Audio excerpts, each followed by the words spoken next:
IPL এর নিলামে আকাশে তুলে মই কেড়ে নিলেন কে এই টাকলা কে এই ক্রিকেটের চাণক্য। আসলে মনের কথাটা বেরিয়ে গিয়েছে। इतना भी सच नहीं बोल रहा था भाई। আজকে এই টাকলা কাকুটা নিয়ে আলোচনা হবে, কি তার পরিচয়। তাই ভিডিওটা না টেনে সম্পূর্ণ দেখুন এবং আমাদের চ্যানেলে নতুন সদস্য হয়ে থাকলে অবশ্যই চ্যানেলটি সাবস্ক্রাইব করে দিয়ে যাবেন।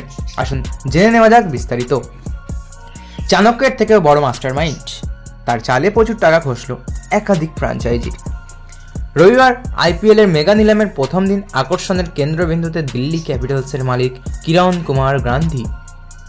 অতীতে সানরাইজার্স মালকিন কাব্য মারান জুহি চাওলার মেয়ে জাহ্নবী মেহতা আইপিএল এর নিলামে ভাইরাল হয়েছে। সুন্দরী নারীদের নিয়ে চর্চা নতুন নয়, কিন্তু অতি সাধারণ দেখতে মধ্যবয়সী এক ব্যক্তির রাতারাতি ভাইরাল হওয়ার ঘটনা সচরাচর ঘটে না। রবিবার তাই ঘটল। তাকে দেখে ছোটবেলায় কমিক্সে পড়া গোপাল ভাঁড় এর কথা মনে হতেই পারে কারোর, কিন্তু বুদ্ধিতে তিনি চাণক্য। প্রথমে ঋষভ পন্থের দর বাড়িয়ে দেন, তারপর মাত্র 14 কোটিতে কিনে নেন কেএল রাহুলকে। বর্তমানে তিনি টক অব দ্য টাউন। কে এই কিরণ গান্ধী ওরফে টাকলা কাকু?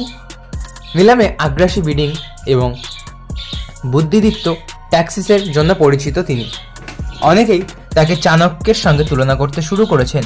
শুধুমাত্র ঋষভ পন্থ নয়, শ্রেয়াস আয়ারেরও দাম বাড়িয়ে দেন দিল্লির শীর্ষকর্তা।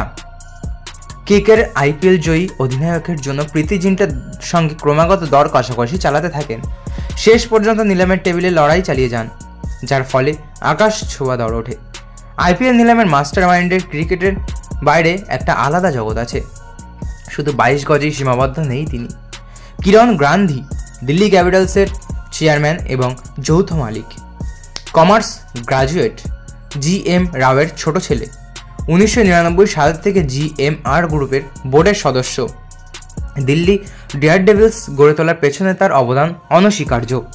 জিএমআর গ্রুপের সাফল্যের পেছনে বড় অবদান রয়েছে তার।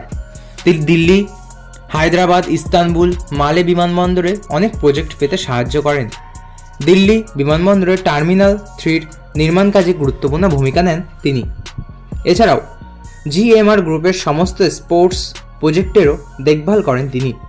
বেশ কয়েক বছর ধরে দিল্লি ক্যাপিটালসের সঙ্গে যুক্ত থাকলেও এবার আইপিএলের মঞ্চে প্রথমবার ভাইরাল হলেন ক্রিকেটের চাণক্য। তিনি এতটাই বুদ্ধিমান যে ঋষভ পন্থ এবং শ্রেয়াস আয়ারের দাম বাড়িয়ে সেই একই দামে অর্থাৎ 27 কোটি এবং 26 কোটি 75 লক্ষই তারা বিক্রি হয়েছে, এবং সেই একই দামে দিল্লি মিচেল স্টার্ক এবং কেএল রাহুলকে দুজন ভালো ভালো প্লেয়ারকে কিনে নিতে পেরেছে। যেমন কেএল রাহুলকে 14 কোটি এবং মিচেল স্টার্ককে 11 কোটি 75 লক্ষ, অর্থাৎ ঋষভ পন্থ এবং শ্রেয়াস আয়ার যা পেয়েছে সেই একই দামে দুজন ভালো ভালো প্লেয়ার তুলে নিয়েছে। তো এই জন্য তাকে আইপিএলের চাণক্য বলা যেতেই পারে। তো বন্ধুরা, এই ছিল আজকের ভিডিও। আশা করি ভালো লেগেছে। ভালো লাগলে অবশ্যই একটি লাইক করবেন এবং আপনার এই টাকলা কাকুটা সম্পর্কে কী মতামত তা কমেন্ট বক্সে অবশ্যই জানাবেন। ধন্যবাদ।